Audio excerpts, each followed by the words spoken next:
That's my main concern. So that's what I wanted to get at. Providers want to be in network. We don't want people to be stuck with these bills.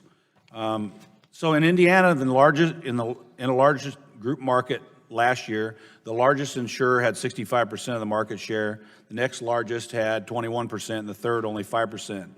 Considering the limited competition, what leverage do physicians have when negotiating reimbursement rates with insurers? And I guess, Dr. Zaafran, you might comment on that. Well, again, as Dr. Friedman said, we always try to negotiate and be in network, but in many instances, when a large carrier does not necessarily need to because they're narrowing their networks, they just simply won't negotiate. And that's why, frankly, network adequacy standards are so important. I understand that some folks may not, but I can give you a very specific example in Texas where it was extremely important. We had one specific carrier a year ago, between February and August, essentially drop all the anesthesia groups in the state, mainly in the 5 largest cities, out of network. These are all mid-contracts. These were not being in the midst of renegotiating contracts. They just dropped them. The medical associations and the societies found this out. They realized it.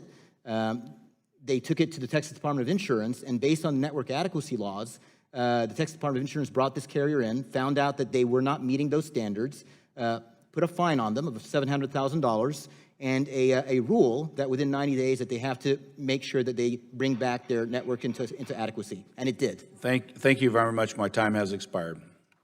Gentleman yields back. The gentleman from New Mexico, Mr. Lujan, is recognized for 5 minutes for his questions. Thank you, Madam Chair, and I thank you and the ranking member for bringing us together today on an important issue facing our constituents all across America. Mr. Sherlock, can you explain to me what the average charge per air ambulance service is?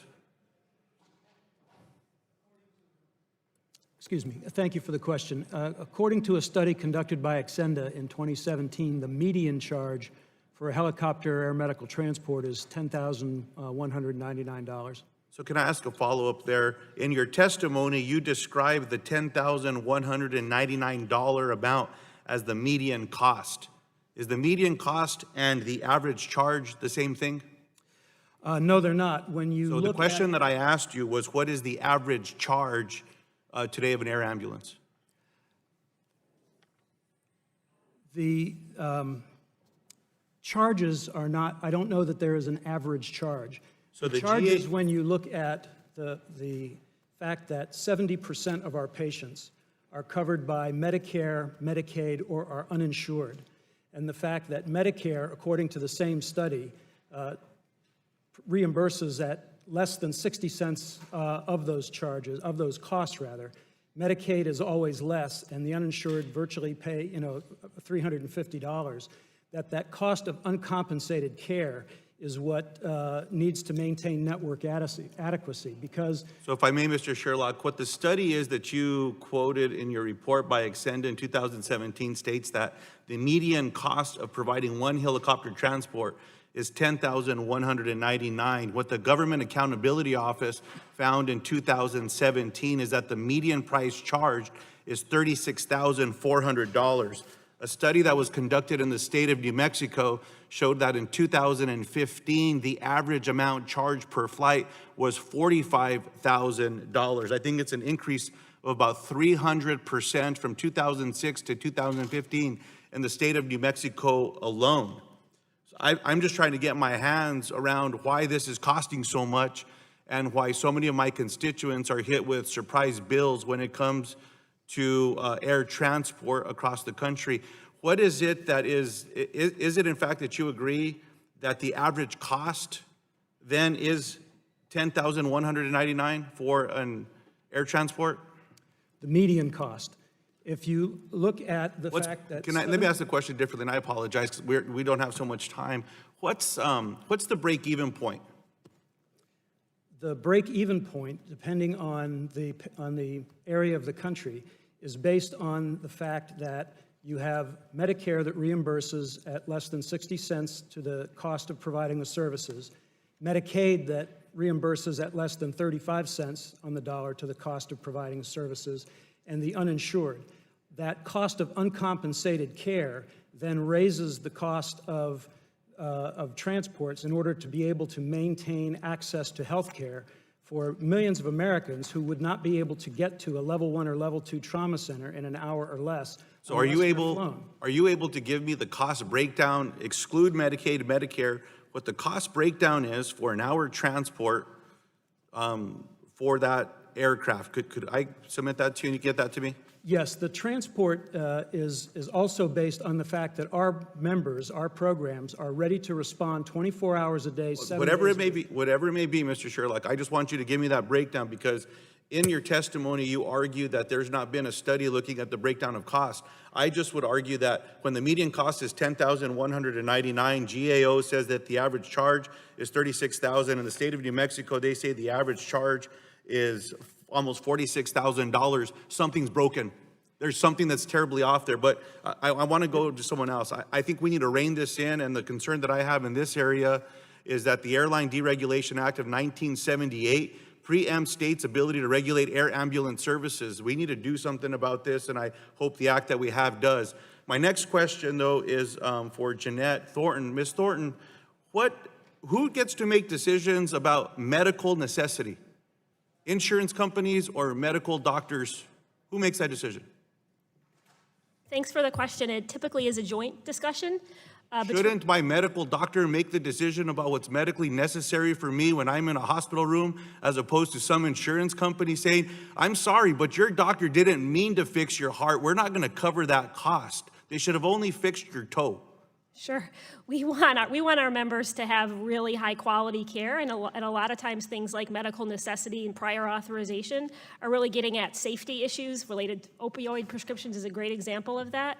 And so, we welcome that conversation. Madam Chair, as my time's expired, I'd like to ask unanimous consent to submit into the record a few pieces of information. The first being a study by the New Mexico Superintendent of Insurance on air ambulance information, and the second, an article by Larry Barker, published February 21st, 2019, about medical emergency could end in bankruptcy, which also talks about medical necessity and who's making those decisions. So ordered. Thank you. Gentleman yields back. I'd like to recognize the gentleman from Florida, Mr. Bilirakis, for 5 minutes of his questions. Thank you. Thank you, Chairwoman. I appreciate it very much. Thanks for holding this hearing as well. Thanks to the ranking member. Ms. Thornton, I believe it's safe to say that we would all like to see patients held harmless, and any final proposal on surprise and balanced billing. Question, we've heard a lot about the merits of various proposals. Could you discuss the key differences between New York and California, their models? Thank you. Happy to do so. So the different proposals out there are really aligned based on either having a payment benchmark. So in one of these situations where someone does see an out-of-network provider, an emergency, or they're at an in-network facility, there would be a quick and easy way to determine what payment should be for that out-of-network provider. We want that to be fair and reasonable based on what similar providers are paid in that geographic area. So that's sort of the benchmark approach, and that's been implemented in California at the beginning of this year, as I mentioned. The contrasting approach, has been mentioned on our panel, is arbitration, and this is where different parties come to the table if they disagree with the payment that was made and produce information as to why they should be paid a different amount, and that goes to an independent person. Our concern with that, and this has been used in New York as was mentioned, our concern with that is it gives equal weight to these excessive charges that have been talked about at the hearing today, as well as information from the health plan, and it adds an unnecessary administrative cost to the system. Okay, thank you. Dr. Zaafran, what could be the potential long-term consequences of reducing the number of physicians in network? If you could maybe describe what the consequences would be long-term. I'll give you some time to elaborate too, because that's so important. Well, thank you. Access to care would be significantly affected. I mean, number one, first of all, when you're out of network, your cost sharing is much higher. So even though my charge or rate may be the same, the patient's responsibility for a deductible and copay is much higher in an out-of-network setting versus an in-network setting. So that right away would put the patient at a disadvantage. Again, there are costs to providing care. And if there is a race to the bottom, that access to care is going to be affected, because if you have to have a physician open an office and be able to deliver that high-quality care, that's going to be affected. And again, from the standpoint of not a one-size-fits-all thing that I really want to talk about, we talked about opioids a second ago, and other types of things that provide high-quality care. If a physician is providing that high-quality care, it has to be taken into consideration. One thing that, like I said, we did in Texas, which I would call New York 2.0, New York's law was absolutely fantastic, and we just tried to take it one step further, which again brought the health plans along and actually agreed to the bill, is that we wanted to reference previous history of in-network contracted rates in the arbitration criteria along with charges. So the arbitrator would be able to look at a contract that may have just been terminated and said, well, you know, you just terminated a contract that was in existence for the last 10 years. At least give the contracted rate that was there for those last 10 years. And from that standpoint, the score of the bill actually decreased significantly, because what you're trying to do is preserve the 90 to 95% of the in-network market that already exists and not break that, while at the same time addressing the 5 to 10% that is out of network and fix that, and not have the unintended consequence of pushing those in-network providers into a situation where they're having to be paid less and not be able to deliver the kind of care that they expect to be able to deliver. All right, very good. Again, you touched on this, but you may have any states tried to create standards for network adequacy and track plan performance? If so, what has the result been for patients in those states? So again, I referenced earlier the state of Texas has excellent network adequacy laws. We strengthened it in this last legislative session by changing it from a self-reporting mechanism to an automatic audit by the Texas Department of Insurance every 2 years to make sure that they're actually able to look at the networks. I gave the example of a year ago where one particular carrier essentially took all the anesthesia companies, and this is not one company, this is a variety of different companies, small groups, big groups, and put them out of network in existing contracts. And if it wasn't for that network adequacy law where the Texas Department of Insurance commissioner was able to hold that carrier accountable, the conversation between that carrier and the providers would have never happened. Because essentially they just refused to talk to the providers and say, you're out of network, that's it, we're at end of story. The network adequacy law basically forced them to create an adequate network again, and those conversations happened. Very good. Okay, I yield back, Madam Chair. Thank you. The gentleman yields back. I now would like to recognize the gentleman from Oregon, Mr. Schrader, for his 5 minutes of questions. Thank you, Madam Chair. Dr. Zaafran, curious about evidence with the frequency of surprise billing. I mean, is it a big chunk of the marketplace reimbursement, or is it a small piece of the reimbursement puzzle? And does it vary dramatically from network to network? And does it vary geographically? We've heard some testimony. Thank you for that question. And, first of all, one out-of-network bill to Ms. Wilkes is one too many, and that's why we have to address that. But the overall incidence of out-of-network providers is actually fairly low. It's in the 5 to 10% range. I think nationally, if you look at all the different services provided, it's 80 to 95%. So there's a little bit of variation there. But again, going back to the point of preserving the in-network providers or physicians that are already in network, we don't want a system that's going to disincentivize carriers or incentivize carriers not to continue those networks. Right. Again, we started to anecdotally see that happen in California. We've seen the exact opposite happen in New York, where you had 20% of emergency room physicians out of network, and it went down to 6.4%. So the evidence is out there, shows that with a good arbitration style that is fair and expedited, you actually can have the effect of maintaining that in-network market, but adjudicating the out-of-network market in a fair manner. Mr. Nichols, would you agree with those comments and the relative states and the results we're seeing? Absolutely, and I would throw Oregon into the mix too, which, as you know, the law is new there, and also I think it's reflective of what New York set up, what Texas have. They're all a little different. Can you bring your microphone closer? All right, I keep doing that. Thank you. I think the arbitration model, again, the data coming out of New York is very persuasive that it works. I don't think it's going to be the situation where there's some like really high amount and some reasonable amount, and to think that the really high amount is going to win. No arbiter is going to pick the really high amount.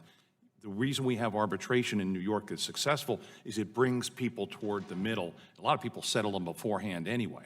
So I think those approaches are the best, and I know our members were supportive of the Oregon law. I know it's brand new. More data needs to be, more data needs to come forward. Ms. Thornton, Mrs. Zaafran talked about the incidence of surprise billing, and certainly one is too much. I get that.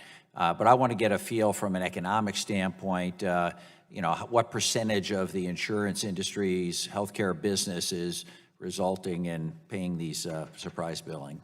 Sure, not a problem. And back to network adequacy, I just wanted to mention that Texas has one of the largest rates of surprise billing in the country, even though it has a robust network adequacy provision. But back to the economic impact, I included some data in our testimony that was put together by Avalier as New Jersey was considering what changes to make as part of its changes to its out-of-network billing law. And it really shows there is quite a large economic impact. It could be as high as, in the study showed, 4% of claims could be as a result of a benchmark that is based on bill charges and is a higher amount than some of the other proposals that are out there. So definitely hitting consumers in their pocketbook in terms of that economic impact. So it seems to me like there's this dynamic tension between making sure that we have a robust provider network. The insurers are encouraged, frankly, to reach out to providers, and at the same time make sure that providers don't get to raise rates so that the consumers at the end of the day end up paying higher. So there's going to be this dynamic tension because in the long run,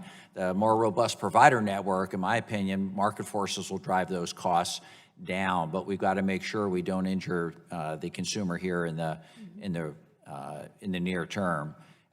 The other big piece that's out there is transparency. I mean, it'd be interesting to get real good data. I'd ask you, Ms. Thornton, to talk with your insurance plans and get back to me and the committee on what percentage of your business is surprise billing. Are there different subsets? Some people testified that there may be certain specialties that it occurs more frequently with. Some testimony would indicate that, well, no, it's all pretty equal. It would be very helpful for the committee, I think, to get that information so we can get perspective on that. My standpoint, I think the solution is a lot simpler than what we're making it out to be, where you can encourage a robust network and make things happen. Take the patient out. Everyone agrees with that. Ms. Wilkes shouldn't have to deal with these issues. This is an insurer, provider issue, and I think if you just have the insurers providing a little extra, making sure that they have a robust network, we're not going to have this problem at the end of the day. So appreciate everyone being here, and I yield back. Gentleman yields back. I now would like to recognize the gentleman from Oklahoma, Mr. Mullen, for his 5 minutes of questioning. Thank you, Madam Chair. I want to talk a little bit more about, Ms. Thornton, about the surprise billing. Can we get a little bit more specific about what the surprise billing ratio is in rural parts of the country, specifically maybe in Oklahoma? And Ms. McAndrew, I saw you just kind of wiggle in your seat like you might have some of that information too. So I don't care which one wants to answer that. Thank you for the question. Yes, over 10% of inpatient admissions in Oklahoma result in a surprise bill, and that's the case too for other rural states represented on the committee, like North Carolina, like Kentucky. And so I think it is important to recognize that already there are instances in rural states where we have out-of-network providers.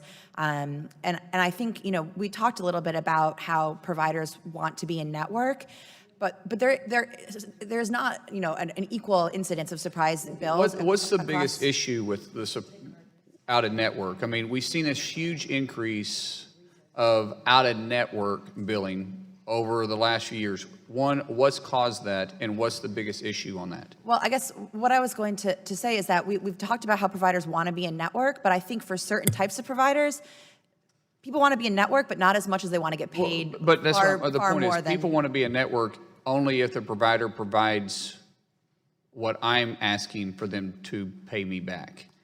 Yeah, insurance, and then they have another certain providers choice. want to be in network only if they can make very high rates. Right, and then they have a choice. Well, I don't have to be a network because I can still have access to the hospital. So why do we see that big increase now? Why are we seeing this big increase on surprise billing? So I would say that we haven't always had great data on surprise billing. So the data I've seen hasn't necessarily indicated an increase because the data we have on the surprise billing problem tends to be newer data in general. And as I indicated, this is a problem that we've been working on for many years. And so it has been a long-standing problem. Well, let's talk about the data. You were talking about one size doesn't fit all. And Mr. Nichols, you were kind of echoing that too. I do agree with that to some degree, But I do also understand job costing. And as small as my company is, I can still go back through and find out my average costs are on certain jobs, because some of them are repetitive. Is that information not out there? I'm not big into arbitration for sure, but there should be a fair road someplace. I think Ms. Thornton or Mr. Nichols, you talked about in the middle with arbitration of finding out where it is. Maybe that's the legislation that we're looking for, that we can provide that data. If you can't provide the data, we can provide the data and say, I know what the average cost of a hip replacement is. I know what the average cost of getting 2 stents put in. I understand there's special circumstances that take place. I understand what the average cost of delivering a child is. I've got 5 of them. I can get those average costs, and is that the starting point of coming up to where the network and the provider should find somebody? I'll take a stab at that first. I think that there are some instances where getting the average cost is easier. Hip replacement. If there are no complications. I get that. There's standard operations, there's non-standard operations, there's standard jobs that my company does, there's standard jobs that they don't do. I get the per hour cost, and I also get the idea about bidding jobs. Right. And that is called flat pricing, upfront pricing. You can't tell me we don't have an average cost of what it takes to do as many surgeries as we do inside this country on as many different parts of the body. You can't tell me we can't come up with an average cost on that. Yes, in most instances we can. Okay, then those are the most instances we're talking about. The special cases are special cases on themselves. We can solve the most cases, though. For instance, this finger right here, not that I'm doing anything bad, all fingers are up. It just happened to be this finger right here. In Louisiana, I cut this finger. $11,000 is what it cost me to get stitches put in that finger. This thumb, right there, $150 at my local emergency room. Somebody explain to me the differences in that? Both of them were, by the way, by a knife, which is why I don't carry one. Well, I can tell you that from the physician standpoint, for emergency room physicians, for example, the average weighted cost of every visit is about $155. That's the average across the board for all services provided, and as was indicated. Okay, then that's our starting point. So you've had. So why is it that we can't find an average when we start negotiating prices? My point is, though, it's not as high as folks think it is. Listen, your point I get, but the billing says it is. So your point, you can say whatever you want to about your point. The fact is, the bills that come in our mailboxes say they are very expensive. So I think it was Dr. Burgess that said, if you don't fix it, we will, and you guys probably won't like it. And that's the road that we're going down, because we can get access to that data. We can find that average cost. And if you all don't want to solve it, then we're going to. All we're saying is do it, solve it. With that, I yield back. Gentleman yields back. We have a vote that we need to go to the floor to take, but before we recess, I want to recognize the gentleman from California, Mr. Cardenas, for his 5 minutes of question. Thank you very much, Madam Chair, and I appreciate the witnesses sharing your perspectives, and Ms. Wilkes, your personal story. Thank you so much. I'm glad to hear that your son got the critical need that he needed in that very moment. I do have a question for you, Ms. Wilkes. When that provider group sent you that $50,000 bill, was it easy to understand what you were being charged for?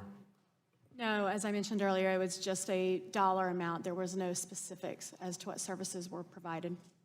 Okay, and what was the process that you felt was available to you, or how did you figure out how to deal with that, and what options you had? So we called the billing, the person that was giving us the bill, the entity that was giving us the bill, and they were not willing to work with us on a payment plan. It was an all or nothing situation. And as we began asking questions, that's how we found out that they were a third-party provider that was out of network in the facility that was in network. So it really just was butting heads. We never could come to a solution to be able to even begin to think about paying that off. Okay. I mean, I have grandchildren, and I still have children on my plan at home, and I was thinking maybe We need to make T-shirts that we need to put on our loved ones whenever they go to the emergency room or to the doctor or what have you, and it says, only in-network provider, exclamation point. By the way, please don't let me die. Happy face. I'm not trying to be funny. What I'm saying is Americans should expect then when they go see a provider, whether it's an emergency basis or not. I have a son who's on my plan, and he went out of network. We knew it. I, as a policymaker, didn't know to ask more tertiary questions about how much each one would be.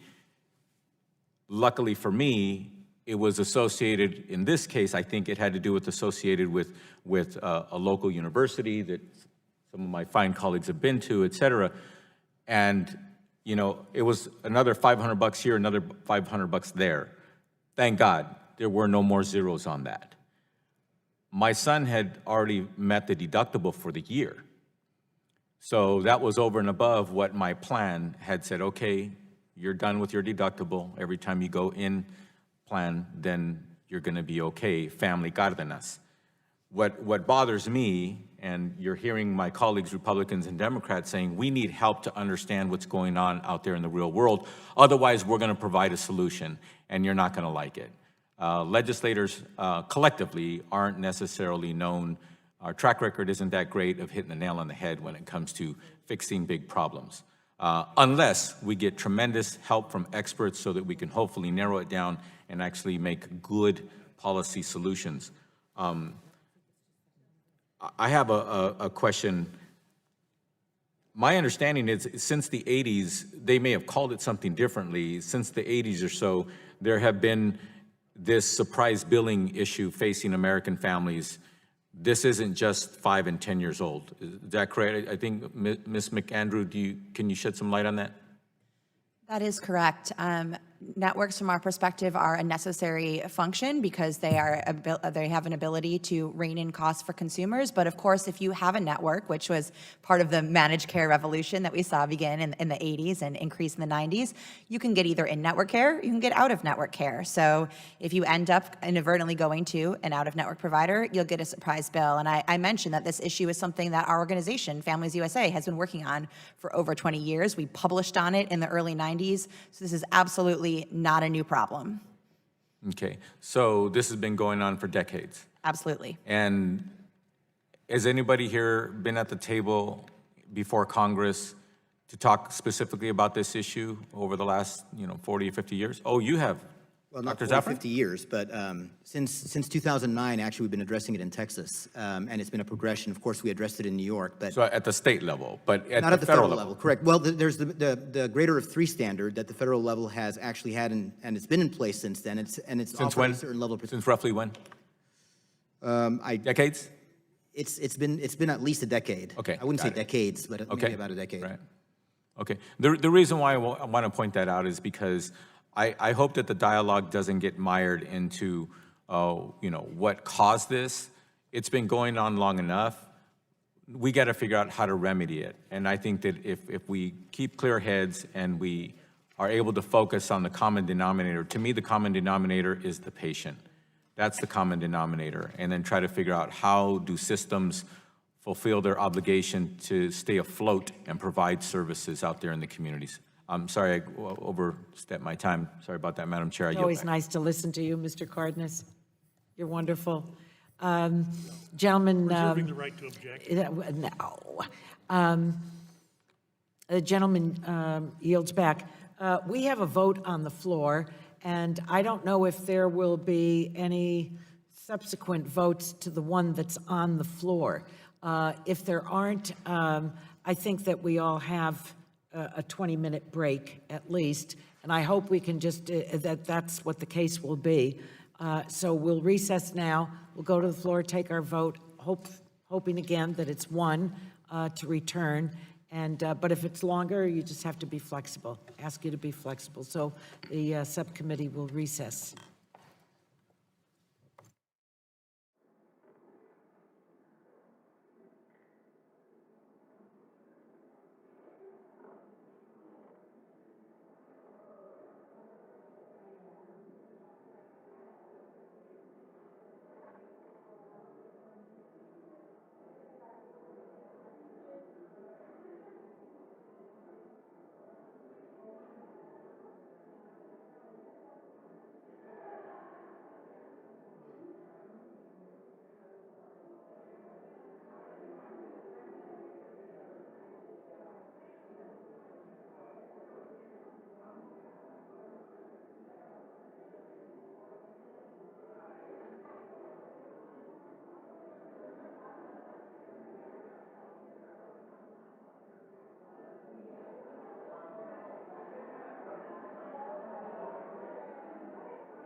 I want to thank the witnesses for your patience, although I'm sure you welcome the break.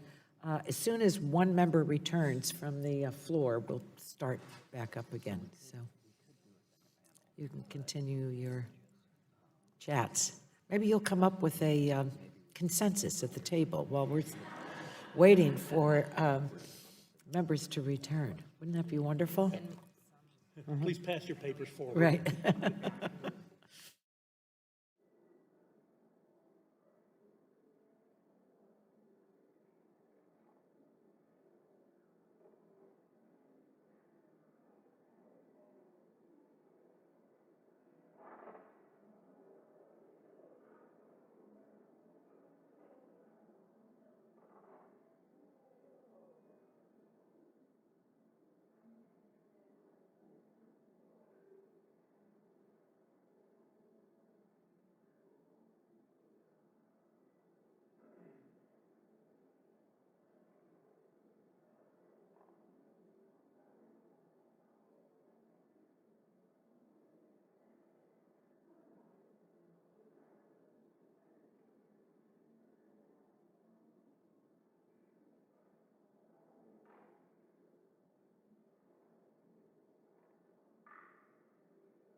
All right.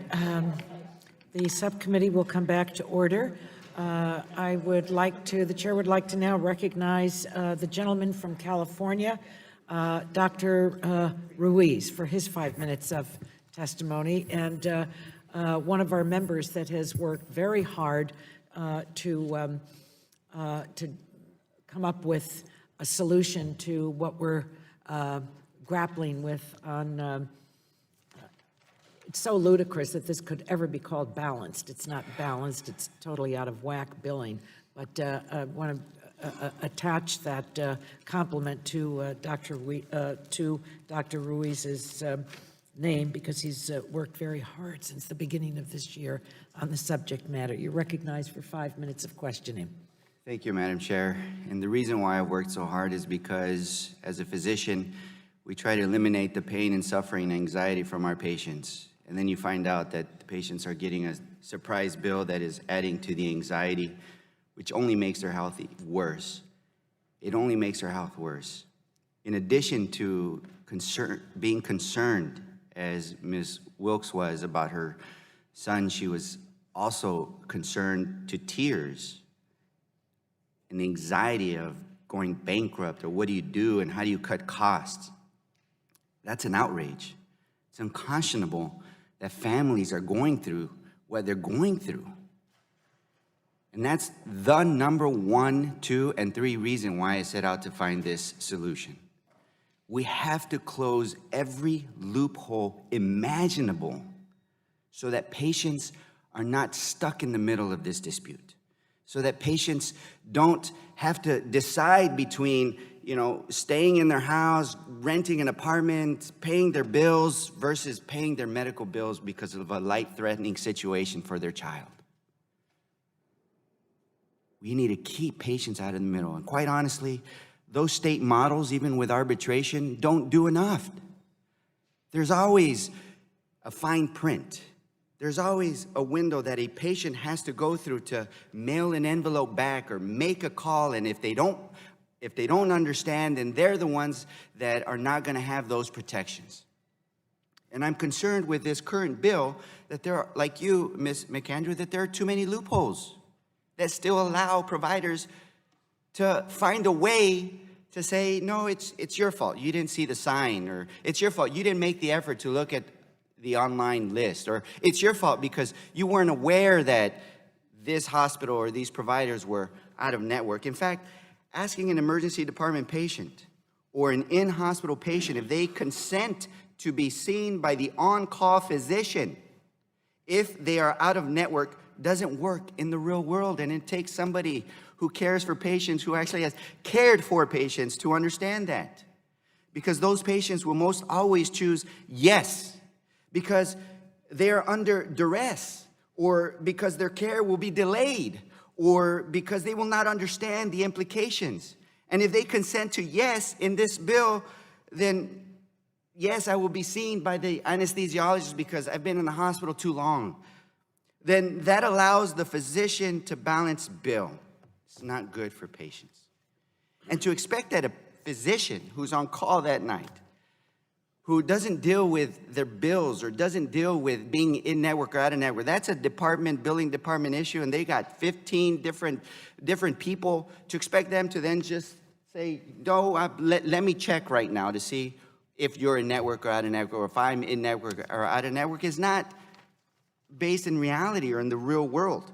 So creating a loophole where, quote, adequate information was provided, right, that somebody would say that, gives a way to balance bill. It will put the responsibility on the patient to read the fine print or be aware of all the ways the providers can say they were made aware beforehand and it was the patient's fault they didn't read it or understand it. And that needs to end. And the bill that I propose, Protecting People from Surprise Billing Act, has the most robust patient protections out there from any state model or any proposed bill. Because that is my number one, number two, and number three priority as someone who cares deeply, who's devoted my entire life during the arduous training to become a physician, to do everything possible to relieve pain and suffering and promote wellness in everyday Americans. So the second part is, how are we going to solve this dispute? And we need to understand that we need to pick a system that is fair, that we're not picking winners or losers, that we address the underlying problem. The concern is cost. So Dr. Zaafran, talk about costs, inflationary rates. What does the evidence show in terms of the models that are out there?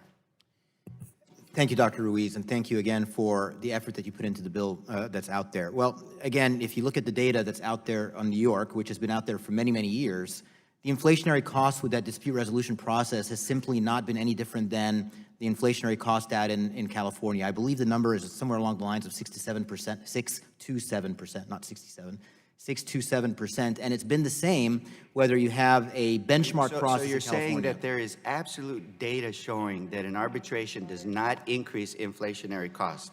Because otherwise, if the data were otherwise... Excuse me, the I would gentleman's choose time another is place. expired. Thank you so much for your Yes, gracious. thank you. Now I'd like to recognize the gentlewoman from Indiana, Ms. Brooks, for her 5 minutes of questioning. Thank you, Madam Chairwoman, and I apologize, I've been going back and forth to other things as well, and at this point, I yield my time to Dr. Burgess, Ranking Member. Thank you. We're so glad you came back. Ms. Wilkes, I'd just like to ask you if I could. There has been state legislation passed in Colorado, correct, dealing with this. How would that have impacted your situation when your son was born? Thank you. I actually am not aware if there has been legislation passed in Colorado, to be perfectly honest. But depending on what that legislation said, it maybe would have prevented us from having the bad credit rating that we had. Quite frankly, it's not just surprise billing. In my family's case, it's billing overall.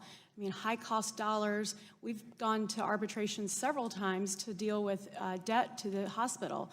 So it's not just this. Because of that initial episode or subsequent? It's a chronic disorder. Right. I mean, you know, we're not going to get rid of it, so there's going to be cost. He's about $1 million a year kid. Which is why the hope for the gene therapy is, and when we talk about how do we price that, it does have to be in the context of what is it costing us to do nothing. And clearly, your case, the cost is almost intolerable. Dr. Zaafran, you were answering a question from Dr. Ruiz a minute ago, and clock ran out on you all. I'm very sensitive to that because it runs out on me all the time. But do you want to continue your discussion just a little bit?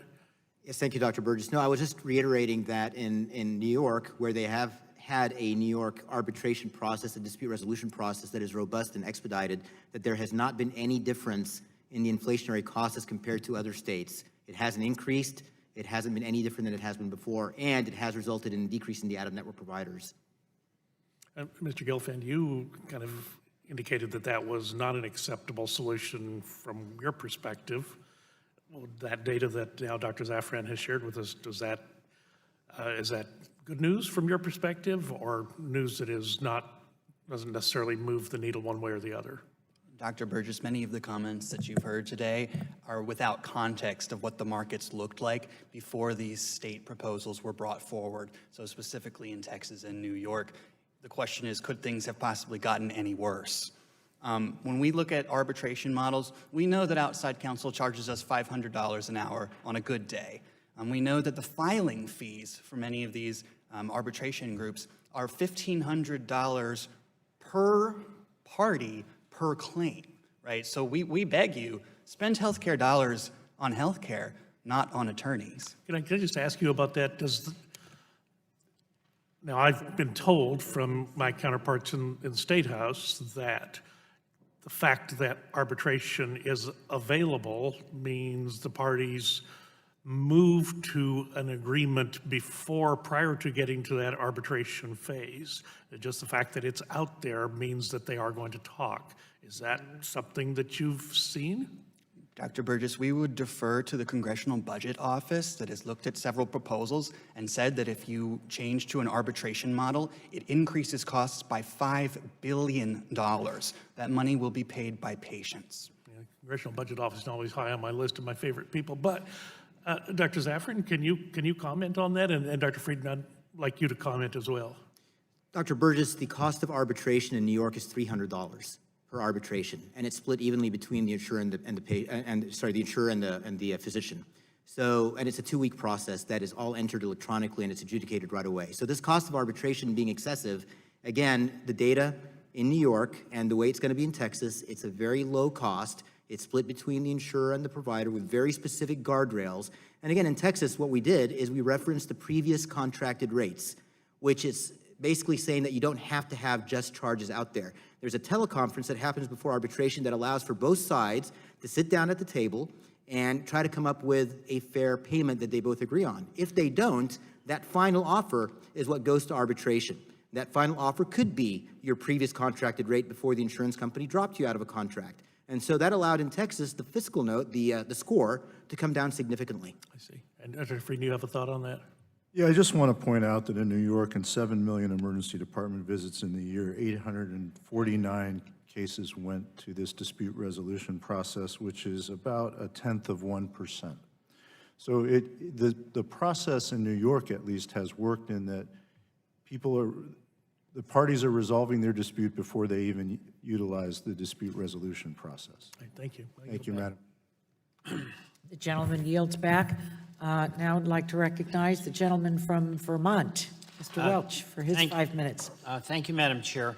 Vermont does have a law since 1987. It's banned balanced billing in the emergency department settings only. And while that addresses a major issue, it still has a number of holes. It doesn't do anything to prevent surprise bills from anesthesiologists, pathologists, or radiologists. It doesn't protect Vermonters who seek care in other states, and many of our Vermonters get care at Dartmouth-Hitchcock right across the Connecticut River, which is in New Hampshire. And finally, the bill doesn't set a rate of reimbursement. I want to ask a few questions, but first, this whole surprise billing situation, I think of Dr. Buschon, is reflective of how it's so opaque what the billing mechanisms are in the healthcare industry. And consumers have no power. And what it feels like on the outside is that all of the providers who are seeking to get reimbursement at the maximum rate and make their claim as to why they need that, the lack of transparency, in fact, works to their advantage. And this is just one manifestation of it. But the challenge for a consumer is they are totally powerless. So the question I have fundamentally is, should the burden to bear the cost of this lack of transparency and opaque billing system be on the consumer who shows up sick and powerless to affect anything, or should it be on collectively the delivery system? And that would take a lot of cooperation and probably a lot of legislation. But I don't believe it should fairly fall on the shoulders of a consumer who shows up and is absolutely powerless and had nothing to do with creating the mess in the first place. So just a few questions. I'll start with you, Mr. Nichols. How do you see the proposed legislation, the Pallone-Walden bill, affecting our situation in Vermont? Well, I think it would actually address one of the problems that you currently have in Vermont. It does address, of course, the emergency situation, which you have protection for. That bill also reaches into situations where a consumer goes into a facility that's in network, and they knew it was in network, and they did it all in good faith, and they got a bill from an out-of-network physician. That situation, which apparently is not taken care of in your state law, would be taken care of by the Pallone bill. Okay. So that would be an improvement. Now, we have some concerns about the Pallone-Walden bill, but on that case, it would be better for consumers than what you have in Vermont. Okay. Ms. McAndrew, what about the situation for Vermonters who get their care across the river in New Hampshire? And that's about 40% of people in the region of Vermont that I live in. Thank you for that question. One of the reasons we think a federal solution is ideal is that we believe wherever you live, wherever you receive care, you should be fully protected. We shouldn't be relying on a patchwork state-by-state system for protection. Okay, and while consumers are seeking specialized care, they're bombarded with an enormous amount of information dealing with being sick or injured. And how do we ensure that patients are informed in a clear and meaningful way, but one that doesn't put an undue burden on providers? Do you have any thoughts on that, Ms. McAndrew? Yes, well, I think one of the ways the legislation recognizes that consumers shouldn't be bearing this burden is that in facility-based provider situations, the legislation actually doesn't rely on notice requirements. If you are getting care from a facility-based provider like an anesthesiologist or emergency provider, my understanding of the legislation is that the protection actually is automatic. Okay, The 24-hour notice requirements, as I understand them, although I do believe longer notice should be required, are applying in non-emergency situations or non-facility-based providers. But anything that can be done to make it even more automatic, so we are getting rid of any phone calls, any emails, any going back and forth between insurers and providers is the ideal solution. Thank you for that. I want to yield my last minute to Dr. Ruiz, who's been a leader on this for us. I Thank you. appreciate it. Oftentimes during negotiations, insurance companies have a take it or leave it approach with no communication and no negotiation. Why, Dr. Zaafran, what makes baseball-style arbitration so appealing to states to want to impact a fair system? Thank you, Dr. Rees. Because in that baseball-style arbitration where you have a final offer, you have some specific guardrails or specific criteria that the arbiter is referencing, which is acuity, complexity, quality, previous contract rates, et cetera. But the key thing is that you've got two numbers. Those two numbers are one, you only have to choose one of them. You're not trying to pick a number somewhere in between, and it forces both sides to be fair. Another question, Dr. Friedman. When New York implemented their solution, many feared that it would allow providers to drive up prices exponentially. Has that been the case? No, it is not. What we've seen in New York is that providers are charging reasonable rates when they go to arbitration or they go to negotiation, and insurers, in fact, are paying at reasonable rates when those bills come in, for the most part. What's happened is that it's taken care of outliers, the extraordinary cases that where people, and there are folks on both sides abusing the system. It has taken care of those. Gentleman's time has expired. The gentleman from Virginia, Mr. Griffith, is recognized for 5 minutes for his questions. Thank you very much, Madam Chair, and I apologize to the members of the committee. I've been bouncing between this one and the others. You've heard several other people say, and the other one is now over. But I did want to ask some questions, and I have, during the time I have been in the room, I have learned a tremendous amount, and appreciate you all being here. Mr. Sherlock, I'm going to ask you some questions about air transport. And it comes up, and I don't know whether the person that told me this is accurate or not, but I had a child in my district recently that was hit, and I know that they were airlifted to a hospital. About a week later, a constituent comes in with a whole laundry list of things, and one of them was, he says the family was charged $40,000. So that's where I start my questions with that just as a backdrop.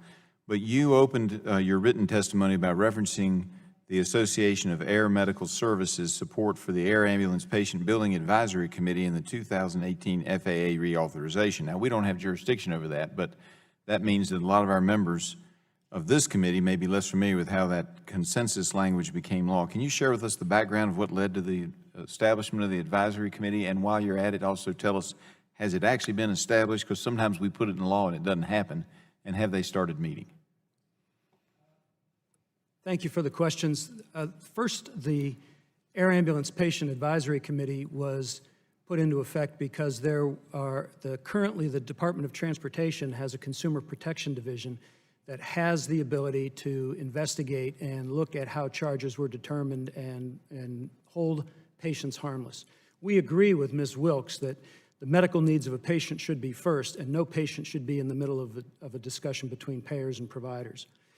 That committee also includes representative of Health and Human Services, and so it's a joint committee. We would encourage Congress to urge them to get that committee seated and started.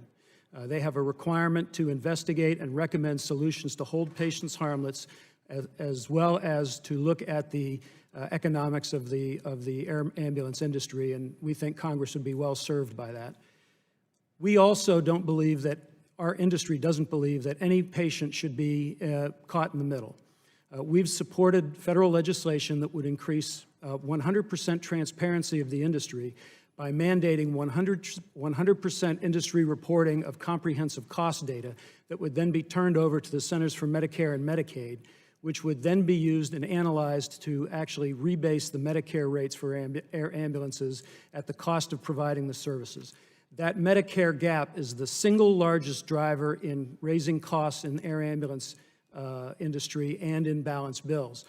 When you get those comprehensive data reported and they get analyzed and they become public data, then everybody will see where everybody falls out on the cost curve, and in addition to that, quality of care, where everybody will see where programs fall out on the quality of care curve.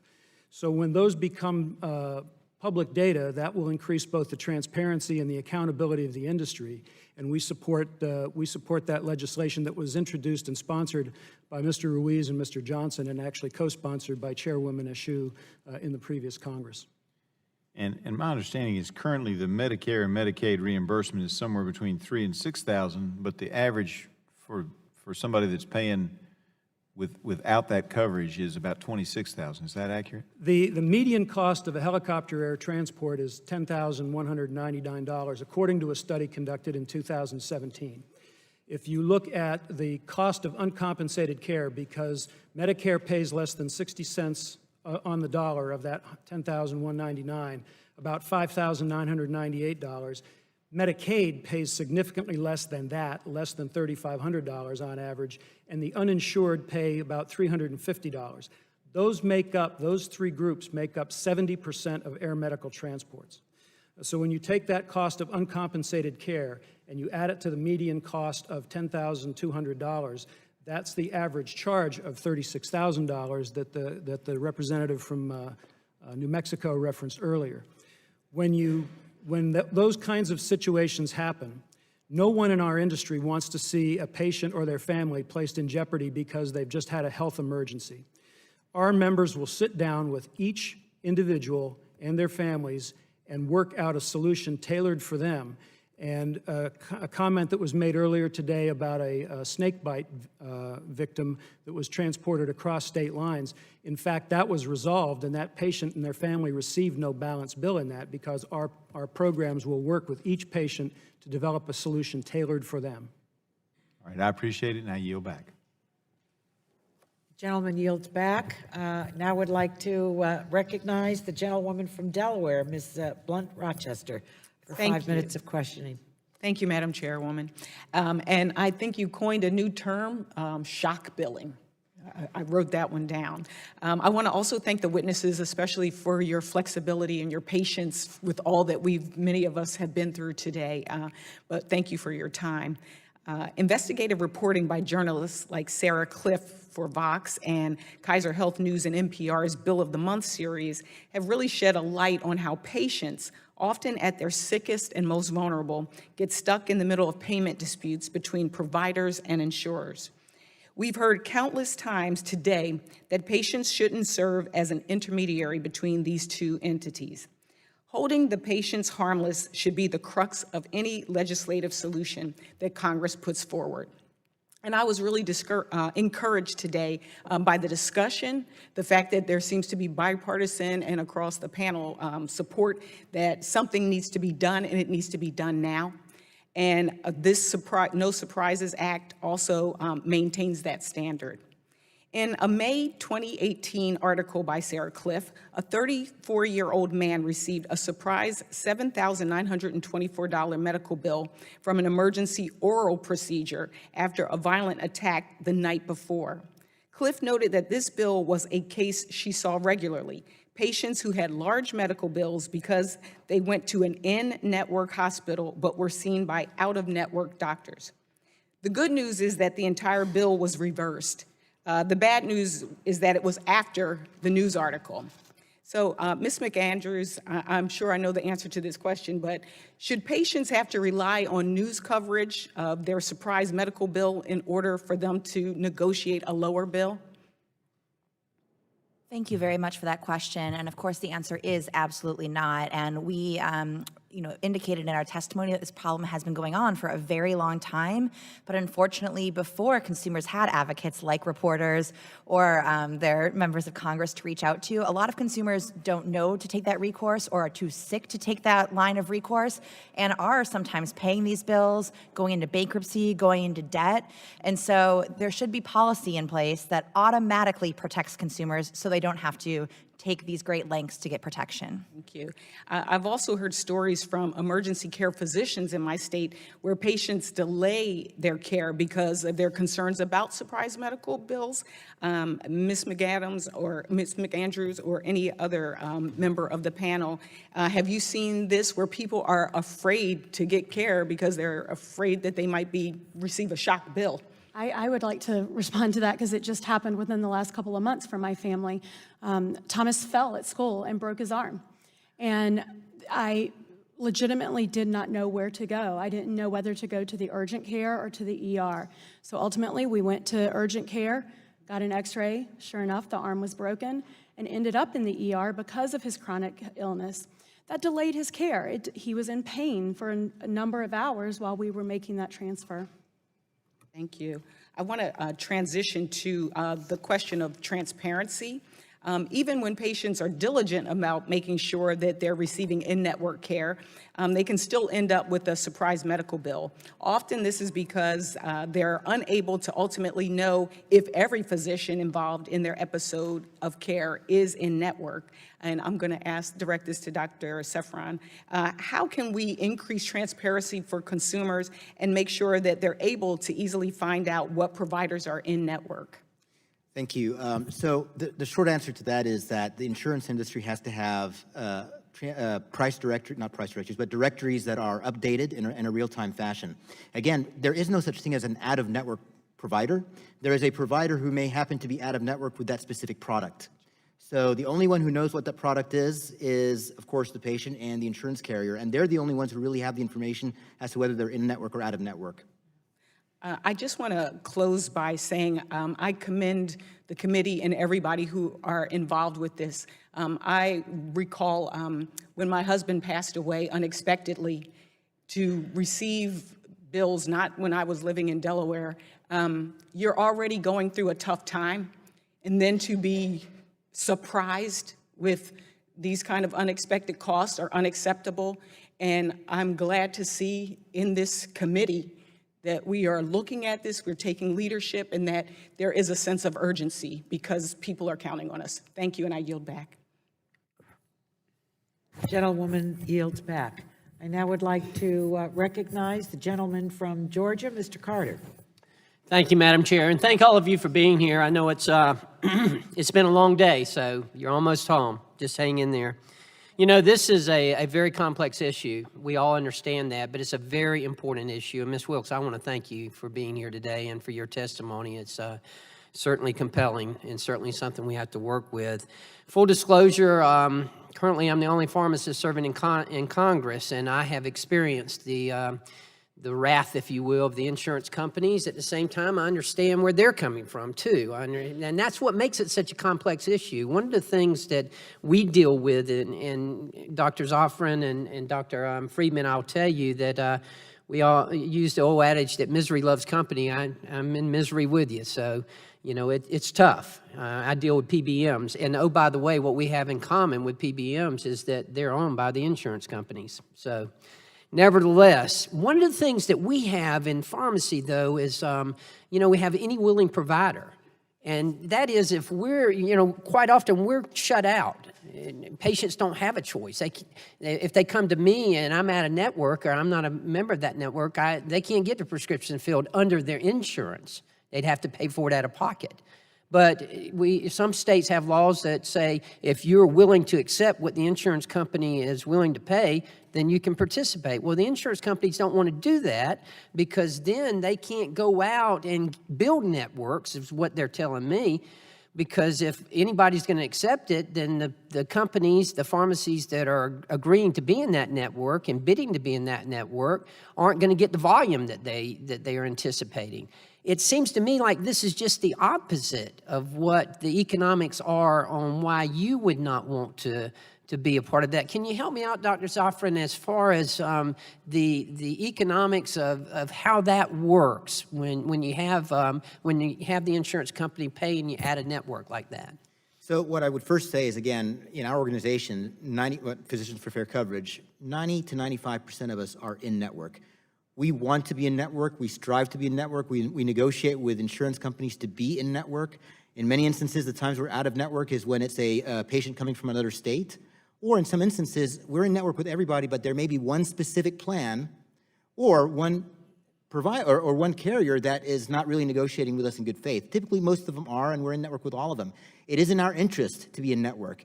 The volume, the cost of providing that service, the cost of billing, the timeliness of payment from the insurance carrier, these are all factors that actually strive to make all of us as physicians want to be in network because it's so much easier.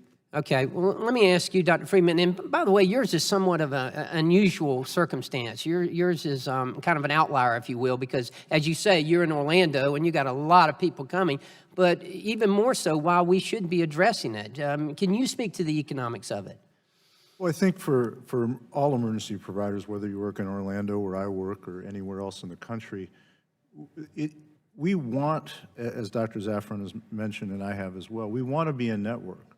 We want to take care of patients. I became an emergency physician to take care of patients. I didn't go to medical school to do billing. I frankly didn't think I would ever be in Congress talking about anything like this.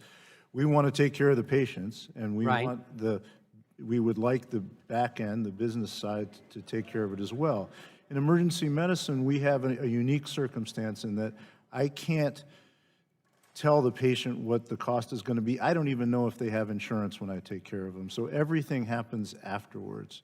I can't identify the insurance product. Sometimes my billing company doesn't know if they're out of network for a couple of weeks because it is so difficult. I have a United Healthcare card. Nothing against United Healthcare, but all it says on there is what my copay is. Right. That's it. Right. And oh, by the way, United Healthcare owns their own PBM, and they also own their own mail-order pharmacy. Right, but I don't know where I'm in network with that card. Right. And, you know, if I'm in D.C., if I try to find a doctor, sure, I have no idea. Well, and thank you for that. And now, before my time's about up, but Mr. Nichols, I have to tell you, out of all due respect, sir, the chair lady asked you a question at the first of this hearing that I thought you tried to dodge. And I will tell you that whereas I respect the Hospital Association, I do think you have more of a responsibility to be a mediator, if you will, between the insurance companies and the providing physicians to try to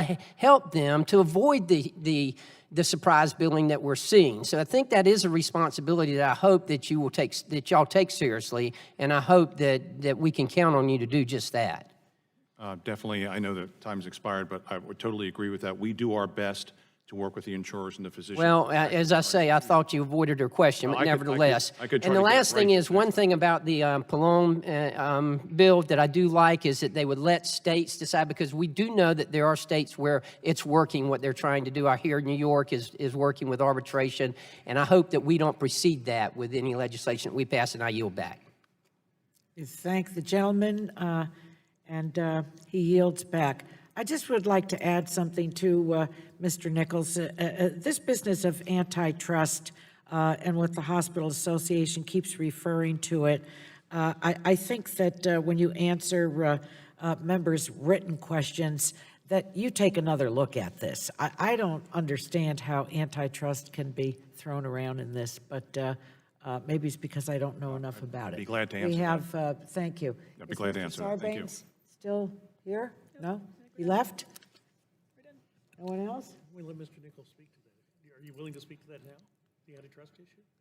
If he can, in a succinct way. I'll do my best.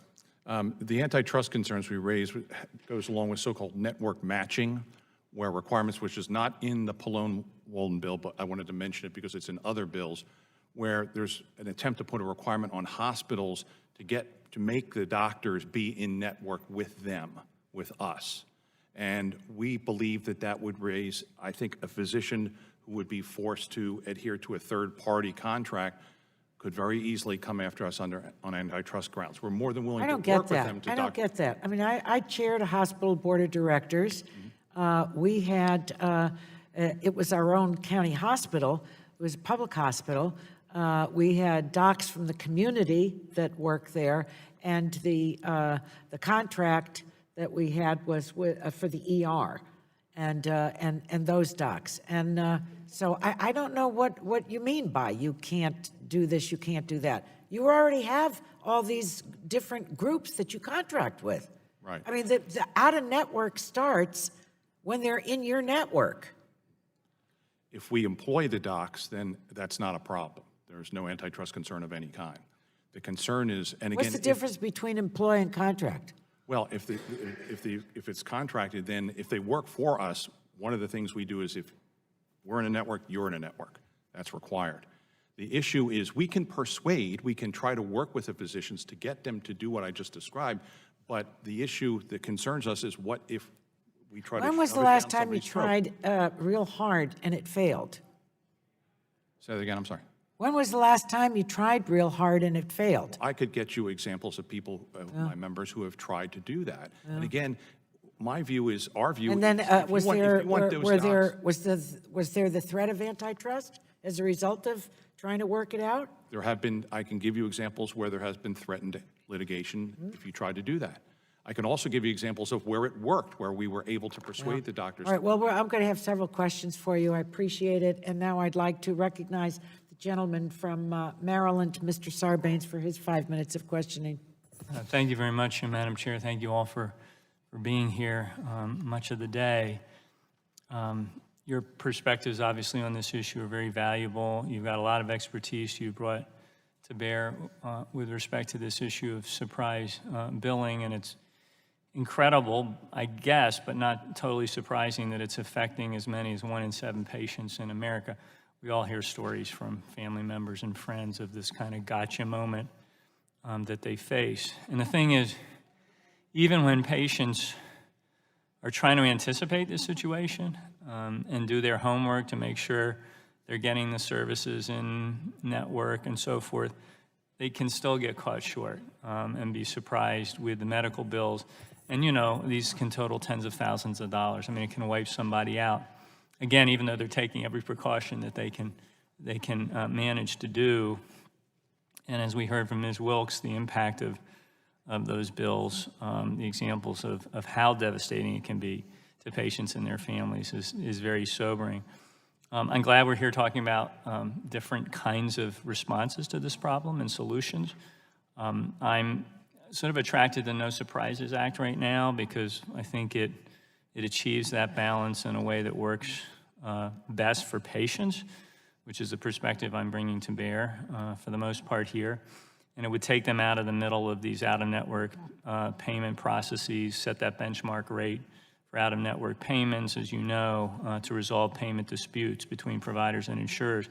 Maryland, the state I represent, has chosen to address the surprise billing through this benchmark approach, and in 2011 implemented that system, which requires out-of-network bills to be sent to insurers and not to patients, and defined a formula that could be used for those out-of-network payments. The goal was to reduce patients' financial burden while still paying providers at an adequate rate, maintaining network adequacy. To monitor the success of the benchmark plan, the Maryland Healthcare Commission was looking at out-of-pocket costs, reimbursement rates before and after the implementation of law to see what the effect would be. Ms. McAndrew, would you agree that the rates agreed to between providers and insurers for medical services are in fact a consumer issue, and would setting a benchmark rate for out-of-pocket costs go a good way towards protecting patients from unexpected and exorbitant medical bills? Thank you very much for that question. We absolutely do believe the rate between insurers and providers is a consumer issue. Consumers, of course, ultimately do bear the cost of healthcare, and they bear them both out of pocket, which has been the crux of our discussion today, but they also bear them in their premiums. And so if the legislation to affect surprise bills ultimately inflates healthcare costs in the system, that will affect consumers' premiums. And so we do prefer a benchmark methodology. We believe that is what will ultimately lower costs the most for consumers. Other methods can be better than the status quo, but they can have less of an effect on lowering costs for consumers. And costs are rising and rising. We see that voters care about that more than anything else about healthcare, and so it's important to us as a consumer advocate. That's certainly my perspective. As a matter of fact, the Maryland Healthcare Commission, from its study, found that in 3 years after implementation of the benchmark system, the total amount of out-of-network payments decreased from 20% to 11%. And those patients that still had out-of-network charges saw their total spending decrease as well. So I think it shows the benefits of that. Some groups have expressed concerns that setting a benchmark rate could lead to providers leaving networks and the networks shrinking over time. Have you seen evidence of a kind of dramatic negative effect that way, or not really? We have absolutely not seen evidence that benchmark rates will cause problems in networks. Our colleagues in California who have worked very deeply on the implementation of this law have not reported any such effects. I would caution making any conclusions about the California law since it's so early, but I think you've also presented very strong evidence from the state of Maryland. And I would also acknowledge that the reason this law is being implemented is because right now people can make very large amounts of money by going out of network through balance billing. And so once that's no longer possible, that is a very big deterrent for remaining out of network. And so I think that will have a very positive effect on networks. Well, I appreciate that, and what you just said certainly aligns well with the experience in Maryland. Because again, from the study that was done in the monitoring, the Maryland Healthcare Commission found that although out-of-network payments decreased, as you would expect, in the 3 years after a benchmark was set, overall provider participation in those networks did not show a decline. So I think there's a lot of promise there in terms of the response we need to see to this surprise billing issue. With that, I yield back my time. Thank the panel. Gentleman yields back, and I think that is it. I don't see any other members on either side. On behalf of all the members of the subcommittee, I want to thank the witnesses. You've been patient. You've been here since before 10. It is now, well, you've been here for 4 hours. And we're very grateful to you. You've had to field some tough questions, but that makes for a good hearing. None of it is personal, and we have to, I always first try to remind myself that that there has to be a great deal of friction, wave action for the sand in the shell to produce a pearl.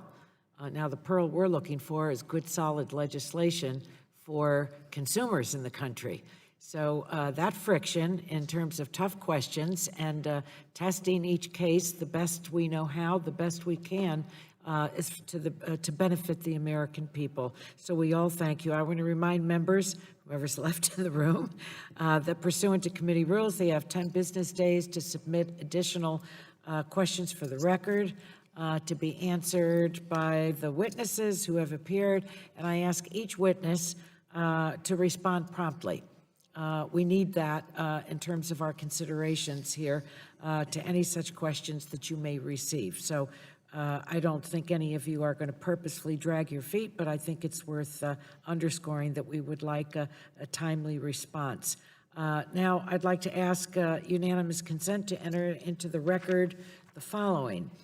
The statement from the National Observation Stays, STAYS Coalition, statement from the American Medical Association, statement from the College of American Pathologists, statement from the Association of American Medical Colleges, statement from the American College of Radiology, statement from Blue Cross Blue Shield Association, from the Partnership for Employer-Sponsored Coverage, from the American Federation of State, County, and Municipal Employees, a statement from AARP, and from Business Group on Health, SEIU, United Healthcare Workers West, and Blue Shield of California.